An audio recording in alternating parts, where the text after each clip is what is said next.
Carnivore in Indonesia from my other channel, Aline's Adventures, all about my nomad life. Of course, this video also here, Creative Carnivore Kitchen, because it's about being carnivore in Indonesia. Have fun! We spent August 2nd until the 27th, 2025 in Batam, Indonesia. We were living in a Airbnb apartment. Here is the video about the Airbnb. So I had a shitty kitchen during that time, only one small pan and a stupid induction plate. So I was cooking for myself, of course, but I didn't really do creative new things. So nothing really interesting. So mostly I cooked really lean ground beef that was so dry I had to mix it with some sort of liquid or scrambled eggs or something to be able to eat it. Shrimp and chicken. That's basically what I cooked. As mentioned in the video Airbnb in Batam, Indonesia, the kettle took so long to cook for the water to get boiling. I usually boil eggs in a kettle and it took forever. So once after 17 and a half minutes, the eggs were still very raw. And once after 15 minutes, they were already too well done. Well, for me, too well done. So it was really hard to get the eggs the way I like it. At least Paul only eats eggs hard boiled, so that wasn't too hard to do. Oh, once of the eggs, I checked if it got nicely soft boiled after 10 minutes, but it was still completely raw. But look at that huge yolk. And it was a chicken egg, not a duck egg. The duck eggs usually have much bigger yolks. So I don't think I've ever seen such a big yolk in a chicken egg before. Yeah, I could have cooked the eggs old style in just a pan, but the pan was so small I couldn't have cooked that many eggs at the same time. And I think there I would have had the same problem because also the induction plate took forever to really get hot. We went to different malls to go food shopping at hypermarkets. Okay, we arrived in Batam, Indonesia yesterday, so today I had to go shopping, and so there was not much fish and also seafood and meat, and especially like this, there were like packages. This, I got some ground beef. There was one other one, but it didn't look good. I got 3 of those. I think there was like one other one of those. I took 2 of those, maybe there was another one of those, but so I took this was the only one. I took 2 of those. So that one was in the frozen section, so there were more. I got some shrimp. This is a whole bird, a whole chicken, and here too. Promotion is like 20% off. Oh, this here, clam or some sort of shellfish meat. Pangasius filet. The biggest package of eggs were 10 eggs, so I got 2. We found sparkling water. Yes, we didn't have sparkling water since Thailand. We didn't find any in Malaysia or in Singapore. Singapore, I'm sure I had some, but too expensive. I think one of these about 47 cents, I think. Oh, and I found salt that doesn't have iodine, so like pure salt. And I got some squid. And for all this, plus some snacks for Paul, I think they're actually in here, yes, and some hair bleach for me and hair conditioner, we paid like $57 US dollars, something like that, yes. Correction, we paid $66 US dollars and 43 cents for our first grocery shopping trip. Most of the salt I found was iodized, but I did find some nice clean salt from Bali, sea salt. For 200 grams, we paid 27,990 rupiah, that is $1.71. Of course, you should drink that tap water in Indonesia. Brushing your teeth with it is okay, but you do taste it that, I definitely don't want to swallow that. So Paul usually got us 2 chucks of water a day at the Circle K. 1 chuck for 22,000 rupiah for 5 liters of water. That is $1.35. So usually he got like 2 chucks, not every day, but we drank a lot of water. I'm sure it was cheaper at other places, but that Circle K was super convenient because it was very close from where we were staying, and carrying 5 or 10 liters of water, you don't want to walk very far with that. So we went to the all-you-can-eat Shaburi Clinton buffet at the Grand Batam Mall. You can have shabu shabu or yakiniku or both together. Shabu shabu is Japanese huoguo, hot pot, and yakiniku is a Japanese style barbecue.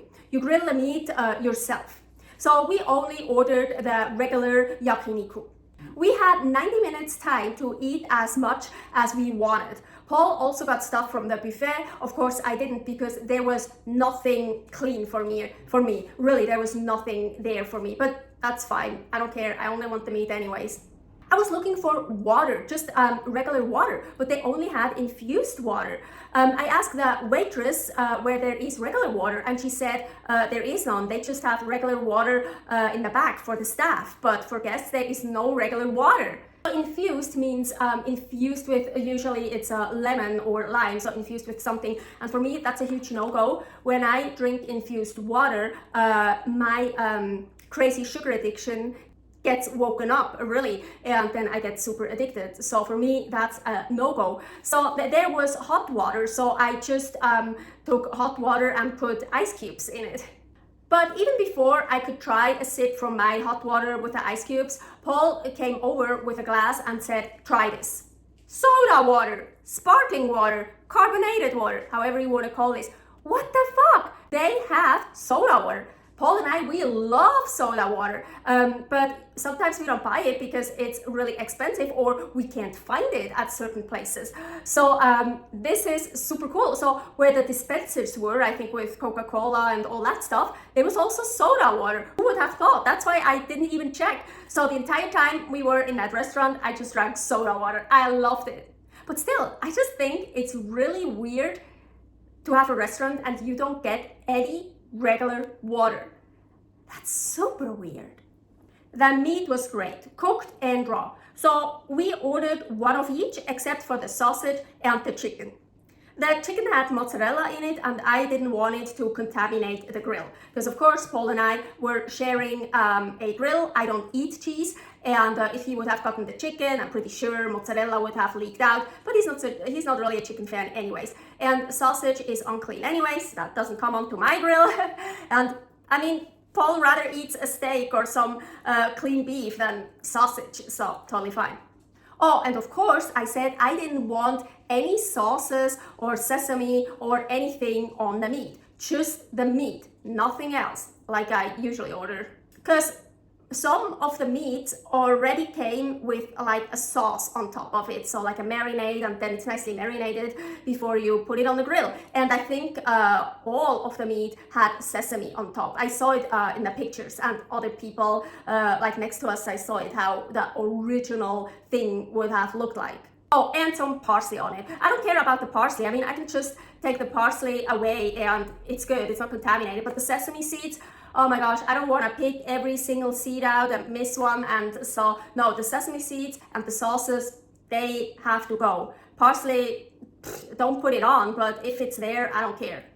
But of course, like basically always, almost always, when I make a special order, it came with sesame seeds on top and some parsley. And I told him I'm allergic to sesame seeds, what is not true at all, but it makes everything just so much easier. So no problem, he just took it all back, and he came back with just meat, nothing else. So yes, exactly what I ordered, what I wanted. So I didn't see salt anywhere. Also, honestly, I didn't really look around very much, and I didn't ask a worker there or so, but I asked Paul and he said he couldn't find salt anywhere. But yeah, what for? I mean, everything has sauces on it anyways, right? Also on the buffet, everything is spiced, everything has sauces. There are sauces extra to put on, spices to put on, so why would you need salt? I didn't care because I usually always bring my own salt anyways, because I don't trust the salts they have in restaurants. I want pure salt, no anti-caking agent in it, no dextrose, aka sugar, or anything else, no iodine, nothing in it, just pure salt. Well, the minerals, maybe the plastic that's in the sea, that's okay for me. No, but just like salt, how you get it, how you extract it, and nothing added to it. So I always bring my own, so I didn't care. But again, something I feel like every restaurant should have plain water for the guests, not just for staff, and salt. Anyways, the beef at that Japanese restaurant was really good. It was so tasty, and I trusted it enough to also eat it raw. Actually, what I like the best is to sear it just on one side and then leave the other side completely raw. But most of the pieces were so super thin, you couldn't really do that. But there was, with one order, you got also like one quite thick one, like a longer one. So with that piece, it worked just to grill it on one side like very well and nice sear, and the other side was still raw. I love that. So for me, the best bite with the thin slices was like to grill one of the thin slices very, very well, like crispy, like very well done, and then wrap it up in another thin slice, but a raw thin slice. And then of course lots of salt on it, and then eating that. Oh, the perfect bite with the thin slices. Oh, and they don't use knives in those restaurants. They use scissors. Really funny. I grew up in Switzerland, lived in the US for 13 years. So we don't use scissors, especially not in a restaurant. We use knives. So yeah, I couldn't see any knives. So I'm pretty sure, actually, yes, I saw someone next to us cutting that really thick, long piece into pieces with the scissors, but before he grilled it. But I like to grill the thick piece first and then cut it afterwards. I like that Japanese grill so much better than the Korean barbecue grill I had in the Philippines. With the Japanese grill, I could actually see the flames, and I like my meat to get kissed by the flames. You can push buttons for low, medium, or high on the grill. I actually hate all you can eat, and I hate time limits. Well, 90 minutes is more than enough time, but it just stresses me out. So I pounced over the meat like a starving animal when it arrived, putting a log on the grill at the same time. I almost ate like an animal, ordering another round while there was still lots of meat still on the grill. During the second order, I started to slow down. I realized we still had more than enough time, and I can relax. The reason why I hate all you can eat is this. My brain sets to, oh, you have to eat as much as possible to get your money's worth. You have to starve yourself all day, so then when you're there, you can eat as much as possible. Like my brain changes to that mode. No, no, no, no. Yes, I'm still working on food addiction habits of mine. So on that day, when we went to the all-you-can-eat Japanese restaurant, I ate something in the morning. On purpose, I ate something little. I don't want to be with an empty stomach. I don't want to feel uncomfortable. So I ate a little bit of something. We got to the mall around noon. We looked around a little bit, and then at 12:43, well, that's when our 90 minutes started. So at 12:43, we started eating the all-you-can-eat buffet. I didn't eat from the buffet, but yeah, in that Japanese restaurant. So we ate 3 of those servings. Yes, I ate most of the meat, but I told Paul, hey, we should order more for him because there was more than enough time. But he already got full. Yeah, he ate so much stuff from the buffet. Anyways, while I was eating slowly on the last pieces of the third order, I was planning to order one more dish of the thinly sliced beef and that one thick piece of meat. Not a whole order, everything, but just one dish of the thinly sliced meat and one thick piece. We still had half an hour time, so more than enough time. I went to the bathroom, I came back, and I told Paul, no, I'm not totally full at all, no. But that's exactly when I should stop. I shouldn't eat anymore. I'm good. I don't need more. I can always eat again more when we come home. And this all you can eat is cheap anyways, so I'm good. No, I don't want to order anymore. I'm so fucking proud of myself. I think that was the first all you can eat session where I didn't overeat. I think that was the first time. I'm so fucking proud. The Kintan Feast of Japan, yes, that's what it was written on the receipt, cost 269,000 rupiah per adult. So $16.52 per person for all you can eat and beef. That's fucking cheap. All in all, with taxes, we paid 627,308 rupiah for both of us. So everything we paid $38.51 US dollars. Yeah, that's also the reason why I agreed to go to this place, because it was so cheap. And I'm pretty sure because it was so cheap for Japanese all-you-can-eat grill, I was able not to overeat. And so the next time I just have to work on that. I know, hey, I have more than enough time. I don't have to behave like a starving animal at the beginning. I can enjoy it and go slow right from the beginning. Unfortunately, shortly after I got stomach pains, but I'm very sure it's not from the Japanese restaurant, because it's an ongoing problem of mine, and I already had stomach problems the day before and on that morning, and even now, several months later, I still have problems with that, so it's just an ongoing problem of mine. We still managed to go to the grocery store top 100 downstairs.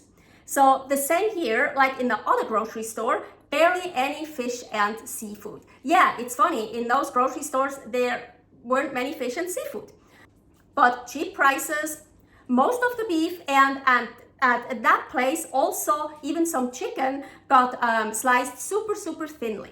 So that's also pretty common in Indonesia in the grocery stores. The meat is sliced super thinly. So yeah, to do like Japanese style barbecue or Korean style barbecue. And the ground beef, like usual, very lean. We took all of the ground beef packages they had, 6. Actually, one of them was fattier and it was much more tasty. Yeah, remember. Oh, and the eggs were even cheaper than at the first grocery store. We went to 165,000 rupiah for 10 eggs. $1.01 US dollars. That's fucking cheap. So as mentioned, most of the beef was super thinly sliced, and there also some of the chicken, but the chicken had the chicken slices had fat on it, so I was pretty sure that's not the breast.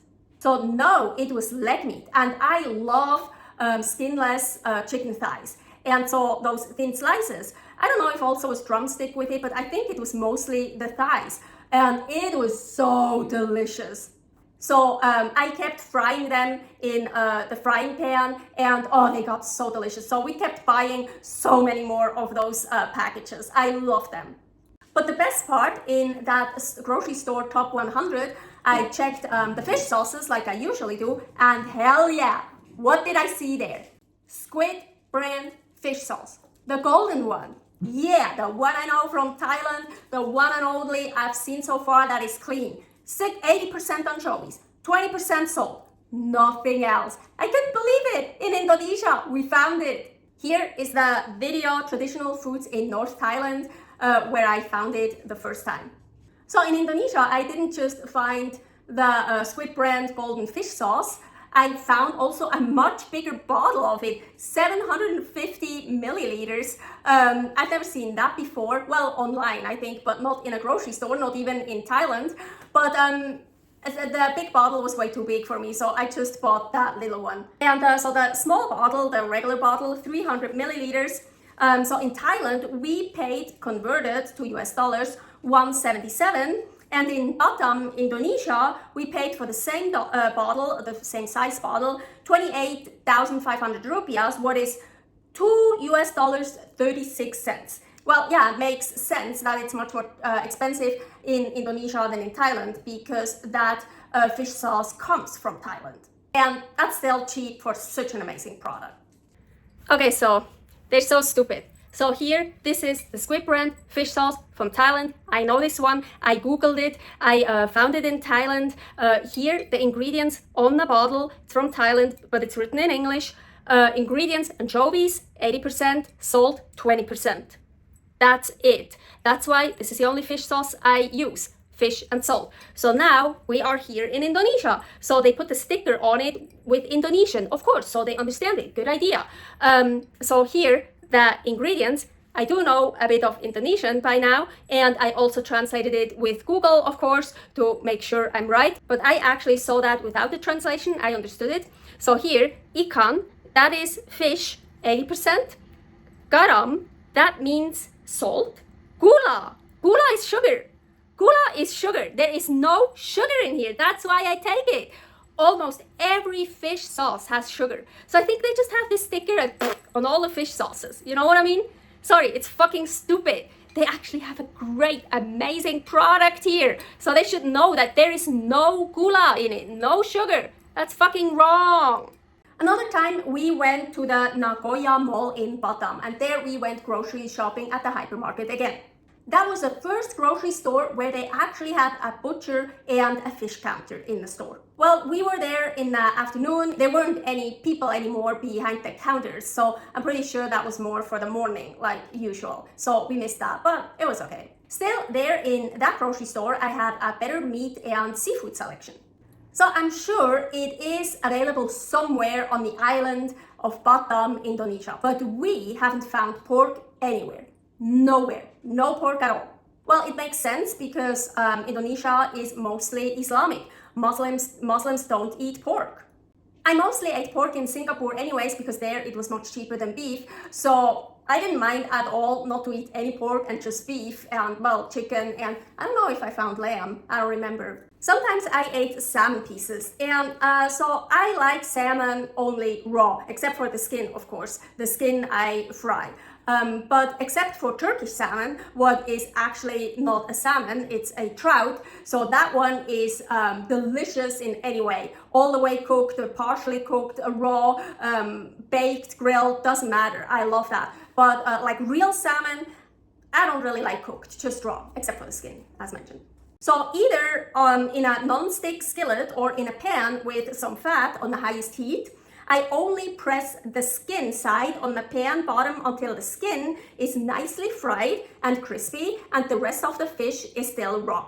Some salt, et voila, super delicious. I love doing that. But for some fucked up reason, almost every store in every country doesn't descale the fish. Also like the fish pieces, the salmon pieces. I hate that. And I don't understand.